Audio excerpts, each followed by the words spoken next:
Hello students, हम लोगों ने लास्ट लेक्चर में हाइपर कॉन्जुगेशन का बेसिक सारा कवर कर लिया था और हाइपर कॉन्जुगेशन ही एल्कीन कवर कर लिया था, उससे रिलेटेड सारे क्वेश्चन कवर कर लिए थे। आज हम लोग कार्बोकटायन और रेडिकल के बारे में डिस्कस कर रहे हैं। चलिए सबसे पहले कार्बोकटायन। तो आप सबसे पहले ध्यान दे लो कि कार्बोकटायन में होगा कैसे। तो अपने मैं एक छोटा सा चीज बता दे रहा हूँ, कंडीशन होना चाहिए। कंडीशन आप कभी भी लगा सकते हो, ठीक है। कंडीशन ये है कि दो कार्बन, वही अल्फा हाइड्रोजन होना चाहिए, अल्फा हाइड्रोजन वाला कंडीशन कि एक कार्बन होना चाहिए sp2 हाइब्रिडाइज्ड और दूसरा कार्बन होना चाहिए sp3 और sp3 वाले के पास H होना चाहिए। अगर ये कंडीशन जस्टिफाई होती है ना, पक्का हाइपर कॉन्जुगेशन होगा, ठीक है। चलिए यहाँ पर देखिए, एक एग्जांपल ले रहा हूँ, ऐसे कर लेते हैं, ठीक है। एक H इधर, एक H इधर, एक H इधर और यहाँ पर CH2 विद प्लस चार्ज। ये प्लस चार्ज किसमें होगा? Unhybridised p orbital. चलिए पहला हाइपर कॉन्जुगेशन जो होगा, ये H इधर आ गया, तो देखिए क्या बन जाएगा, इस पे plus charge double bond CH2। दूसरा स्ट्रक्चर, अब मान लीजिए ये होगा ना, ऐसा ऐसा हो गया, तो फिर ये बॉन्ड उठ के इधर चला जाएगा, प्लस फिर यहाँ आ जाएगा, फिर H में कन्वर्ट हो जाएगा। हो सकता है दूसरा H चला जाए, तो जब दूसरा H जाएगा ना, तो इस पर प्लस और यहाँ पर एक H double bond CH2। Finally फिर ये H इधर आएगा, फिर ये बन जाएगा। फिर देखिए तीसरे बार और यहाँ पर H और इस पर plus charge double bond CH2, ठीक है। फिर ये बॉन्ड कहाँ आ जाएगा? यहाँ आ जाएगा। समझ पा रहे हो आप मैं क्या बोलना चाह रहा हूँ? वही सेम चीज है। देखो इस पे नेट चार्ज कितना था? 1 यूनिट का, इस पे 1 यूनिट का, इस पे 1 यूनिट का, इस पे ये मतलब ये सारे क्या हो जाएंगे? हाइपर कॉन्जुगेटिव स्ट्रक्चर, ठीक है। ये सारे क्या हो गए? Hyper conjugative structure. कोई आपसे पूछे total number of hyper conjugative structure, last class discuss कर चुके हैं, क्या था? हाँ नहीं याद है, पढ़ लिया करोगे। दो अल्फा हाइड्रोजन जितने होते हैं ना, उतने नंबर ऑफ अल्फा हाइड्रोजन के बराबर। चलिए हाँ, यहाँ पर अब इसके बाद इसका हाइब्रिड कैसा होगा? हाइब्रिड जो है वैसा बन जाएगा।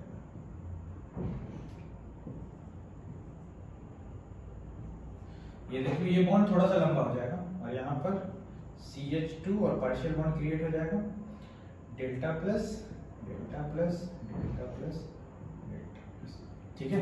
तो ये आपका हो गया हाइपर कॉन्जुगेटिव स्ट्रक्चर, हाइब्रिड, ठीक है।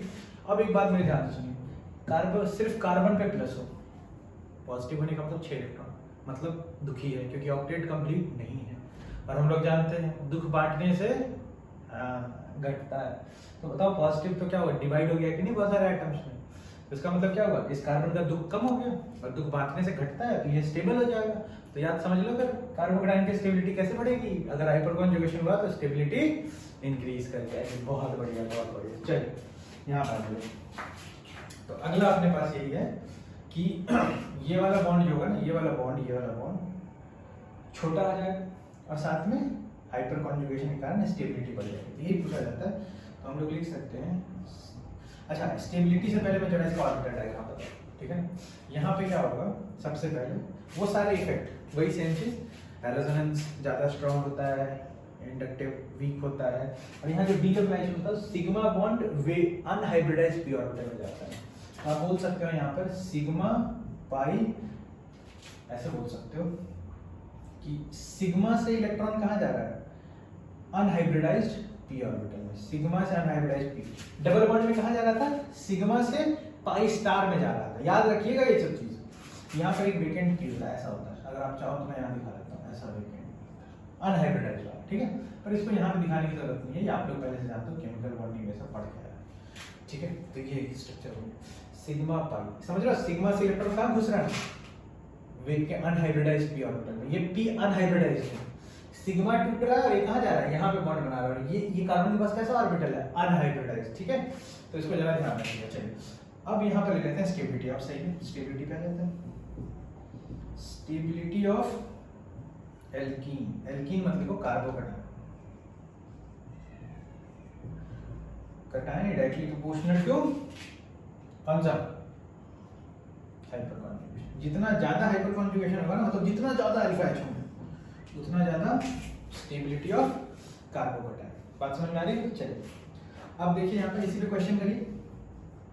एग्जाम्पल नंबर 1 इसी में करते चलिए। जैसे मान लीजिए आपके पास है CH3 plus CH3 CH2 plus CH3 CH3 plus. ये वाला क्वेश्चन तो खूब ही मिलता है, इसका तो कुछ मतलब कहना ही नहीं है। ये क्वेश्चन तो आपको इतना मिलने वाला है ना, हर बुक में मिलेगा, हर बुक में। जब आप रिएक्शन मैकेनिज्म पढ़ोगे ऐसे नॉन रिएक्शन, ये तो पक्का ही मिल रहा है, नहीं मिलेगा सॉरी नहीं। यहाँ 0 हाइपर कॉन्जुगेशन, यहाँ 3 हाइपर कॉन्जुगेशन, यहाँ पर जितने अल्फा है उतने हाइपर कॉन्जुगेशन, यहाँ 6 हाइपर कॉन्जुगेशन और यहाँ 9 हाइपर कॉन्जुगेशन। मतलब कि आप जब इधर से इधर की तरफ बढ़ रहे हो तो हाइपर कॉन्जुगेशन बढ़ रहा है, हाइपर कॉन्जुगेशन बढ़ेगा तो कार्बोकैटायन की स्टेबिलिटी क्या होगी? इंक्रीज कर जाएगी। ठीक है, चलिए आगे बढ़ा जाए।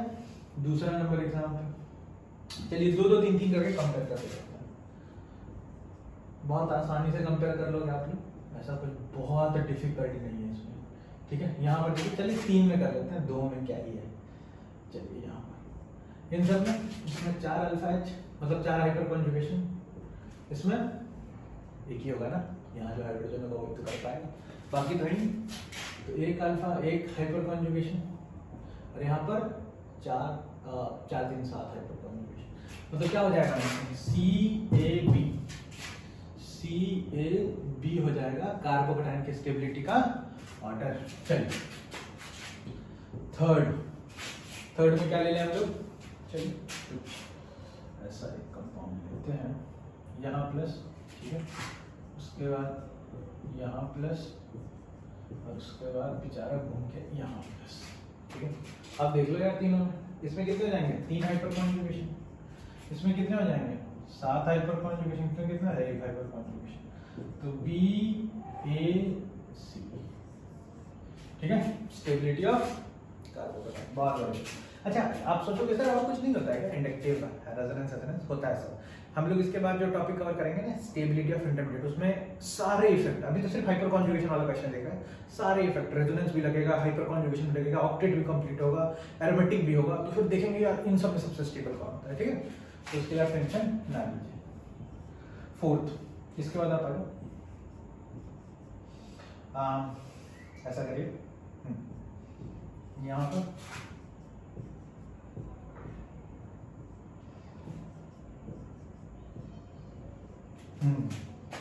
इन तीनों में स्टेबिलिटी का ऑर्डर बहुत ध्यान से सुनिएगा। अब देखो, रेजोनेंस हुआ तो हाइपर कॉन्जुगेशन को तो ऊपर ही बात होती है, हाइपर कॉन्जुगेशन से ज्यादा ही इफेक्ट करता है वो चीज। बताओ, यहाँ पे आप बोलोगे सर यहाँ तो रेजोनेंस हो गया, तो बोलोगे सर यहाँ भी रेजोनेंस हो गया, यहाँ तो रेजोनेंस हो ही नहीं रहा है ना, तो यहाँ बोलोगे कि सर रेजोनेंस है प्लस साथ में देखो इधर ये कार्बोकैटायन के इधर, एल्कीन के स्टेबिलिटी के बारे में बात नहीं कर रहे हैं, कार्बोकैटायन की स्टेबिलिटी के बारे में बात कर रहे हैं, तो एल्कीन को आप नेगलेक्ट करके चलिए।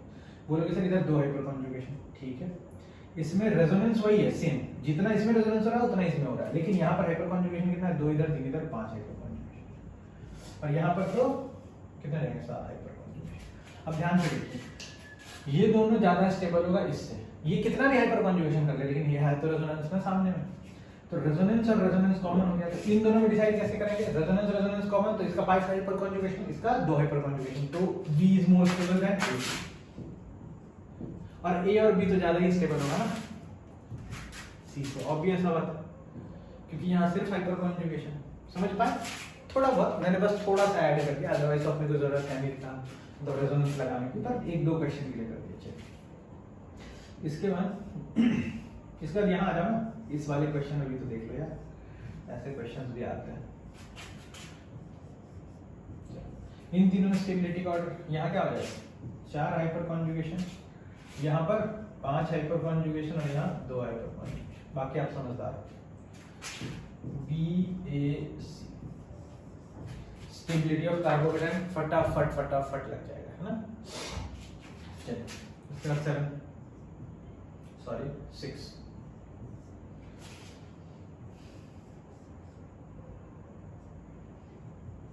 यहाँ है,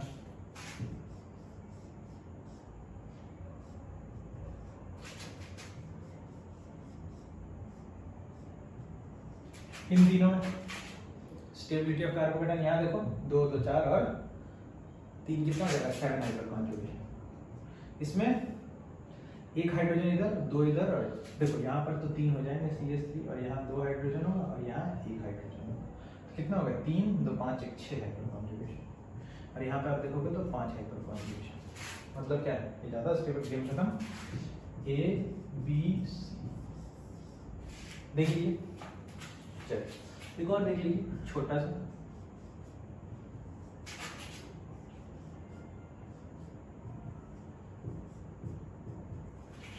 इन तीनों में स्टेबिलिटी का यहाँ पर क्या हो जाएगा?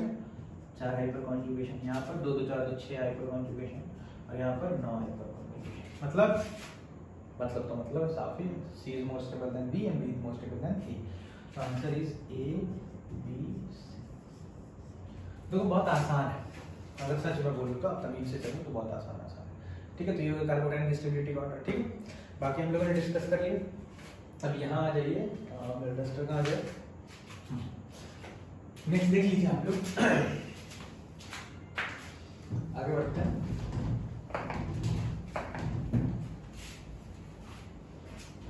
नेक्स्ट जो अपने पास है ना, ध्यान से देखिए,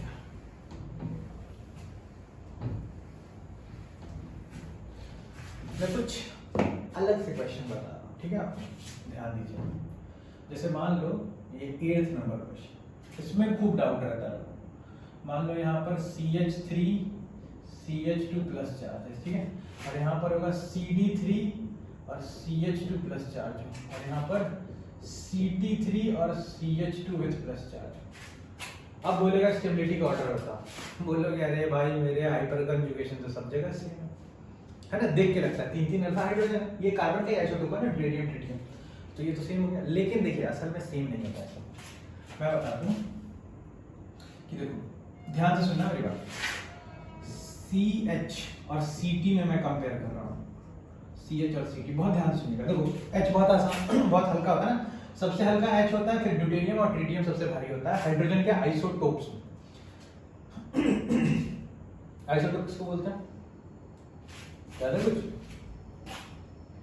अरे यार एटॉमिक नंबर सेम होता है, एटॉमिक मास अलग अलग होता है। ठीक है, मतलब नंबर ऑफ प्रोटॉन सेम होता है। देखो यहाँ पर हाइड्रोजन है।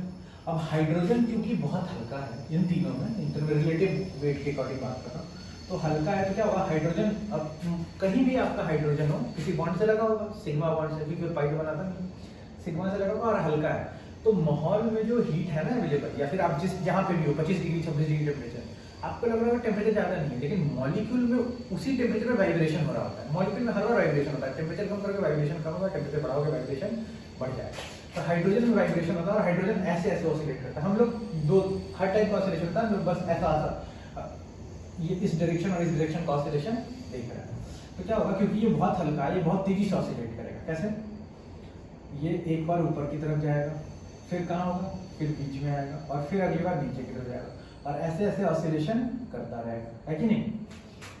अब देखो बहुत तेजी से अगर यहाँ कार्बन लगा और हाइड्रोजन बहुत तेजी से ऐसे ऐसे ऑसिलेट कर रहा है, तो वही रेजोनेंस वाला कॉन्सेप्ट, बहुत तेजी से वाइब्रेट करेगा तो लगेगा पूरे में इलेक्ट्रॉन। तो कार्बन का जो 2 इलेक्ट्रॉन होता है ना, ये यहाँ से यहाँ तक, इसको बोलते हैं पसर जाना, सुना होगा आप लोगों ने, या डिस्ट्रीब्यूट हो जाना। 2 इलेक्ट्रॉन का एक लेयर बन जाता है पतला सा, लेकिन क्योंकि ट्रिटियम भारी है तो ट्रिटियम थोड़ा ऊपर जाएगा, फिर सीधा रहेगा, और फिर थोड़ा सा नीचे जाएगा। तो जो हाइब्रिड बनने वाला है, ये किसका, ड्यूटेरियम का बात हो रही थी, ट्रिटियम इसका हाइड्रोजन वाले ड्यूटेरियम का, सॉरी ड्यूटेरियम नहीं प्रोटियम बोलते हैं, नॉर्मल हाइड्रोजन को प्रोटियम बोलते हैं। तो ये क्या होगा, इसका जो बॉन्ड बनेगा वो भी थोड़ा होगा, लेकिन ये पतला होगा लेयर, और लेयर पतला होगा। एक बात बताओ, लेयर पतला नहीं होगा, सॉरी लेयर बहुत कम होगा, ब्रिक में बहुत कम होगा। तो यहाँ पर देखो ठीक 2 इलेक्ट्रॉन देखो इतने दूर में पसर गए, और यहाँ 2 इलेक्ट्रॉन इतने छोटे में कंडेंस्ड फॉर्म में, तो ये लेयर क्या होगा, मोटा। और लेयर अगर मोटा होगा तो एक बात बताओ, एक पतला लेयर और एक मोटा लेयर, किस लेयर को ब्रेक करना आसान होगा? एकदम पतला पेज ले लो, उसको बीच से मारो फट जाएगा, और लकड़ी ले लो बीच से मारो, तुम्हारा हाथ जिम खत्म। तो इसका मतलब यहाँ पर ज्यादा इलेक्ट्रॉन डेंसिटी है, ये मोटा लेयर है, तो इसको ब्रेक करना मुश्किल है। तो इसमें इसलिए हम लोग बोल सकते हैं कि CH और CT में जो बॉन्ड एनर्जी है, इधर की तरफ बॉन्ड एनर्जी बढ़ रही है, तो इसका मतलब CH बॉन्ड का ब्रेक होना ज्यादा आसान है ना। CH बॉन्ड से CT बॉन्ड का ब्रेक होना मुश्किल है, CH बॉन्ड का ब्रेक होना ज्यादा आसान है।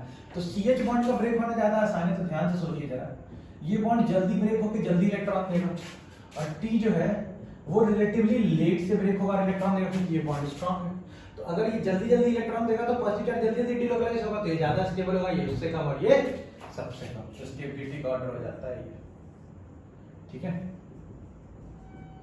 स्टेबिलिटी ऑफ कार्बोकैटायन, बात समझ में आई कुछ? बहुत ध्यान से समझिएगा इस चीज को, ना हो तो एक बार रिवाइंड करके फिर से सुन लीजिएगा। चलिए मैं इसको हटा रहा हूं। चलिए, इलेक्ट्रॉन कुछ नहीं है, फेविकॉल की तरह होता है, कम रहे तब भी चीज नहीं चिपकती, ज्यादा रहे तब भी चीज नहीं चिपकती, अनस्टेबल हो जाती है। एक सर्टेन अमाउंट में जब तक नहीं होगा सिस्टम स्टेबल नहीं होगा, एक सर्टेन अमाउंट में जब तक आप फेविकॉल नहीं डालोगे दो चीजें नहीं चिपकेंगी। चलिए तो फेविकॉल तो हटाते हैं। अब आ जाओ कार्बोकैटायन हो गया, अब आ जाओ किस पे? Free radical.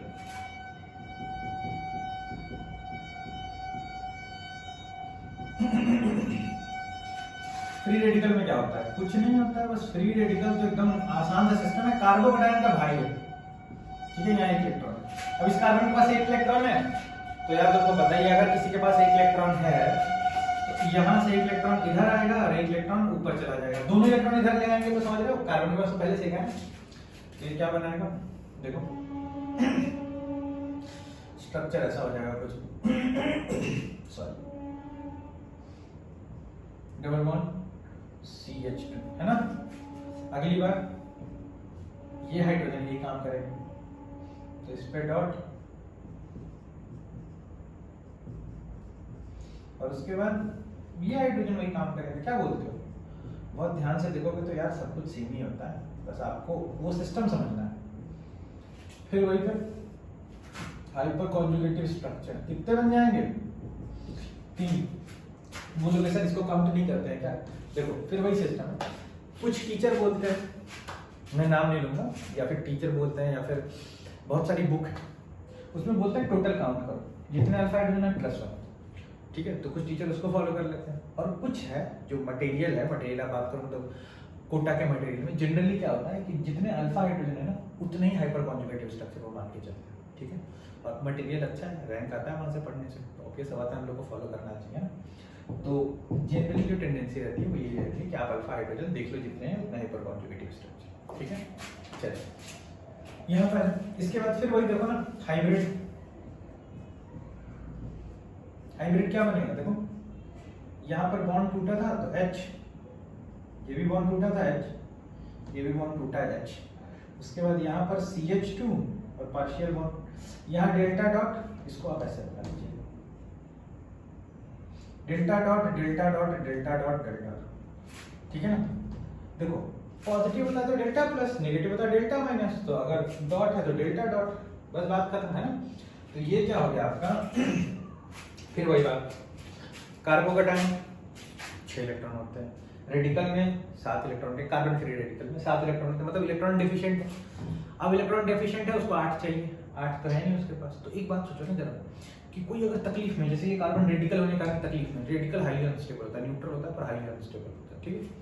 कार्बोकैटायन से भी, कार्बोकैटायन के आसपास का ही, लेकिन कार्बोकैटायन से कभी भी ज्यादा हो जाता है, बहुत इजी रिएक्ट करता है।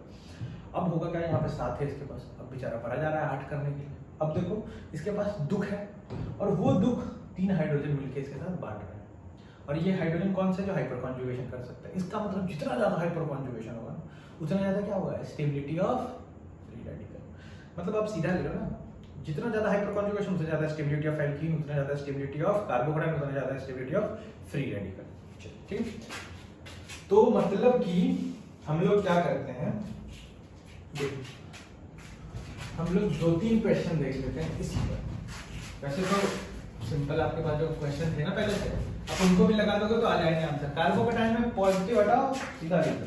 अच्छा यहाँ पर लिखिएगा कि stability of alkene, sorry stability of radical, carbon free radical भी लिख सकते हो, directly proportional to hyperconjugation. बस हाइपर कॉन्जुगेशन जितना ज्यादा होगा रेडिकल उतना ज्यादा डीऑक्सिडाइज होगा, और रेडिकल दुख होता है तो दुख बांटने से घटता है, जितना हाइपर कॉन्जुगेशन उतना ज्यादा स्टेबल आपका रेडिकल। एग्जांपल लीजिए, देखो छोटे मोटे एग्जांपल ले रहा हूँ, ज्यादा बड़े वाले एग्जांपल नहीं, रेडिकल और ये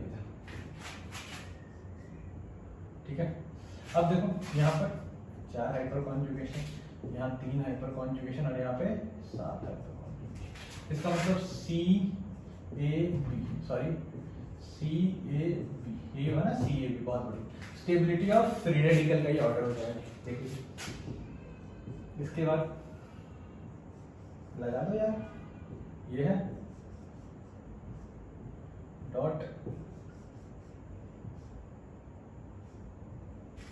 सॉरी यहाँ पर आप इसको ऐसे लिख लीजिए। देखो पहली बार में तो रेजोनेंस हो गया ना, रेजोनेंस हो गया तो फिर तो कोई कांड ही नहीं है, और प्लस 2 अल्फा हाइड्रोजन भी है, 2 हाइपर कॉन्जुगेशन भी है यहाँ पर इसके साथ, तो और अच्छा है। यहाँ पर कितने हैं 3, हाँ 2 2 4 3 7 हाइपर कॉन्जुगेशन और यहाँ 3 हाइपर कॉन्जुगेशन। तो यार सब तो सीधा सीधा समझ आ रहा है ना, रेजोनेंस हो गया तो कांड हो गया, हाइपर कॉन्जुगेशन का चलना नहीं है, और इन दोनों हाइपर कॉन्जुगेशन ये जीत गया, मतलब answer is A B and C, है कि नहीं। अब क्या ही कर इसमें क्वेश्चन, बहुत ही सिंपल क्वेश्चन होता है ना, आपको बस क्या करना है ना कि देख लेना है सिस्टम में पूछ क्या रहा है, वो सामने वाला पूछना क्या चाहता है, वो जो पूछना चाहता है वो बस आपको समझ लेना है। देखिए इन तीनों में स्टेबिलिटी का ऑर्डर, यहाँ देखो 4 हाइपर कॉन्जुगेशन, यहाँ पे 3 हाइपर कॉन्जुगेशन और यहाँ 3 3 6 7 हाइपर कॉन्जुगेशन, मतलब C A stability of free radical, ठीक है ना, कोई इशू नहीं आएगा। अब जाके इस सब में भी आप लगा सकते हो, पॉजिटिव की जगह डॉट लगा दो, ये आंसर, गेम खत्म, कार्बोकैटायन वाला लॉजिक चल जाता है। चलिए तो यहाँ तक हो गया अपना कि आपने रेडिकल की स्टेबिलिटी देख ली, कार्बोकैटायन की देख ली, और जो हाइपर कॉन्जुगेटिव स्ट्रक्चर हो सकता था कितना वो बनेगा वो देख लिया। एक छोटी सी चीज हम लोग कवर करने वाले, उसको बोलते हैं रिवर्स हाइपर कॉन्जुगेशन, है ना। एज सच बहुत आपको नहीं मिलेगा कहीं पे, पर एक छोटा सा चीज होता है और कहीं कहीं पूछ लेते हैं, इसलिए हम लोग रिवर्स हाइपर कॉन्जुगेशन कवर करेंगे, ठीक है। तो ये कहीं कहीं आ जाता है, और आपको ये भी पता होना चाहिए कि भाई रिवर्स हाइपर कॉन्जुगेशन कर कौन रहा है, एक ही कंपाउंड में करता है, मतलब कंपाउंड ना बोलो, एक टाइप का सिस्टम होता है कार्बन और क्लोरीन का, वही रिवर्स हाइपर कॉन्जुगेशन करता है। तो ये पता चल जाए तो बात खत्म हो जाती है। हाइपर कॉन्जुगेशन का ठीक उल्टा होगा, ठीक है वहां पे। तो चलिए इसको लिख लीजिएगा जरा, आपको हेडिंग डाल दीजिएगा, रिवर्स हाइपर कॉन्जुगेशन। अच्छा मैं जरा बता दूं कि ऐसे तो ये सिलेबस में नहीं आता है, जेईई में और नीट के सिलेबस में रिवर्स हाइपर कॉन्जुगेशन नहीं आता, लेकिन आप पढ़ लो तो अच्छा है, 2 मिनट का तो टॉपिक ऐसा, तो खास आपको प्रॉब्लम होगा भी नहीं, ठीक है। तो एक बार अगर मिल जाए, एक बार हम लोग पढ़ ले तो क्या ही प्रॉब्लम है, रिवर्स हाइपर कॉन्जुगेशन। चलिए स्टार्ट करते हैं। यहाँ पर होता क्या है, सबसे पहले देख लीजिए कि this effect is only shown by CCl3, बस यही एक ग्रुप है जो कर सकता है, इसके अलावा कोई ग्रुप नहीं है, तो एकदम याद कर लीजिए CCl3 लगा होना चाहिए, ठीक है। सिस्टम में CCl3 होगा तभी जाके आपका ये कांड हो सकता है। इसके बाद देखिए यहाँ क्या होता है, हाइपर कॉन्जुगेशन का ठीक उल्टा होता है। हाइपर कॉन्जुगेशन में क्या था ना, हाइड्रोजन ब्रेक होके इलेक्ट्रॉन दे रहा था, यहाँ क्लोरीन ब्रेक होके पीछे खींचेगा इलेक्ट्रॉन। बस एग्जांपल से समझ लीजिए, 1-2 एग्जांपल ही आपको चाहिए। मान लीजिए यहाँ Cl, यहाँ Cl है और यहाँ Cl है, और यहाँ से लगाया CH डबल बॉन्ड CH2। होता क्या है यहाँ पर, ये क्लोरीन अपना इलेक्ट्रॉन पीछे खींचता है, इससे पहले क्या था, हाइड्रोजन दे रहा था और ये बॉन्ड इधर आता है। तो अगर ऐसा हुआ, बहुत ध्यान से ऑब्जर्व करिएगा, तो क्या बन जाएगा सिस्टम, Cl पे नेगेटिव चार्ज, बाकी के 2 Cl कनेक्टेड रहेंगे, double bond CH CH2 with plus charge, एक तो ये बन गया। इसके बाद सॉरी इसको प्लस लिख लीजिएगा अच्छे से, ये बॉन्ड इधर और ये बॉन्ड इधर, फिर से इसमें कन्वर्ट हो जाएगा। नेक्स्ट क्या होगा, एक Cl इधर, दूसरा Cl, अब ये भी तो बॉन्ड खींच सकता है ना अपने, ऐसा थोड़ी है कि बोलेगा कि नहीं नहीं मैं खींचूंगा तुम नहीं खींच सकते, ऐसा नहीं होगा ना। चलिए CH2 विद प्लस चार्ज। अब देखिए यही काम तीसरा वाला भी कर सकता है, भेदभाव नहीं, जिसको जिसको मौका मिलेगा सब करेंगे। देखा होगा ना तुम लोगों ने, बस जैसे मान लो कि कोई रास्ते वास्ते से चोर वोर पकड़ा गया, देखा होगा तुमने वीडियो में आगे, कि मतलब जिसको मिलता है वो हाथ साफ कर लेता है। चलिए वही चीज है यहाँ पे, CH2 विद प्लस चार्ज। देखो 3 बन गया क्या आपके, हाइपर कॉन्जुगेटिव स्ट्रक्चर 3 है, ठीक है। अब देखिए यहाँ पर, अब देखो जरा, हाँ ये हो गया। अब इसका हाइब्रिड कैसा हो, हाइब्रिड इंपॉर्टेंट, हाइब्रिड अगर आप समझ गए ना, तो बस फिर तो क्या ही है इसमें, Cl का बॉन्ड लेंथ जो हो जाएगा डॉट से दिखाइए, तीनों Cl का आपको डॉट से ही दिखाना पड़ेगा। आप एक बार रुक के खुद अटेम्प्ट कर लीजिए, ठीक है, वीडियो रोक के, ताकि आपको लगे कि हाँ कुछ तो किया यार मैंने। CH वो आप अटेम्प्ट करोगे ना और फिर सही होगा तो बहुत मजा आता है। चलिए कार्बन पे क्या आ रहा है प्लस, तो delta plus delta minus delta minus, देखिए और यहाँ से देखिए ये CC डबल बॉन्ड क्या हो रहा है, वही लंबा होता जा रहा है। चाहे आपका नॉर्मल हाइपर कॉन्जुगेशन, इसको ना कभी लोग माइनस H भी लिख देते हैं और उसको लिख देते हैं प्लस H, मतलब पॉजिटिव हाइपर कॉन्जुगेशन, इसको बोल देते हैं नेगेटिव हाइपर कॉन्जुगेशन। बात वही है। अब देखो इससे क्या हुआ कि इलेक्ट्रॉन यहाँ पर कम हुआ, डबल बॉन्ड में इलेक्ट्रॉन कम हुआ और इससे पहले इलेक्ट्रॉन ज्यादा हो रहा था। अब देखिए एक बार मैं सब थोड़ा सिस्टम दिखा देता हूँ। यहाँ पे देख लीजिए, यहाँ पे रिवर्स हाइपर कॉन्जुगेशन हो सकता है कि नहीं, ऑब्जर्व करिएगा। देखिए यहाँ पर 3 Cl लगा दो आप, देखो मेरी बात सुनना, ये अपना बॉन्ड इधर खींचेगा ना तो ये बॉन्ड रिंग से बाहर खींच लेगा। देखो रिवर्स हाइपर कॉन्जुगेशन हुआ तो देखिए जरा Cl पे माइनस कार्बन, एक Cl यहाँ पे बॉन्ड और यहाँ पर प्लस, और इसके बाद तो आप रेजोनेंस करा ही दोगे ना। मतलब मैं क्या कहना चाह रहा हूँ, CCl3 होना चाहिए, उसके बगल में एक एल्केन दिख जाना चाहिए। यहाँ बेंजीन में तो 3 पाई बॉन्ड दिख रहे हैं ना आपको, एक उसके पास होना चाहिए जिससे रिवर्स हाइपर कॉन्जुगेशन, उसके बाद बाकी इलेक्ट्रॉन घूम जाएगा। इसलिए CCl3 होता है ना, इलेक्ट्रॉन विड्रॉइंग ग्रुप होता है, इलेक्ट्रॉन अपनी तरफ खींचता है, -I और -H रिवर्स हाइपर कॉन्जुगेशन से, ठीक है। तो ये जरा आप लोग ध्यान रखिएगा, एरोमेटिक कंपाउंड में काम आता है, इसलिए मैंने थोड़ा सा ये आप लोगों को भी लिख के बता दिया। इसके अलावा हाइपर कॉन्जुगेशन में एज सच कोई बहुत बड़ा क्वेश्चन नहीं आने वाला, ठीक है। इतने से आपका ऑलमोस्ट सारा क्वेश्चन कवर हो जाएगा, ठीक है।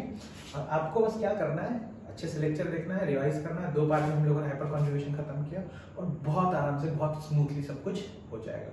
तो आज के वीडियो के लिए इतना ही, नेक्स्ट वीडियो में हम लोग इसके आगे का टॉपिक कवर करेंगे। चलिए ठीक है, बाय बाय।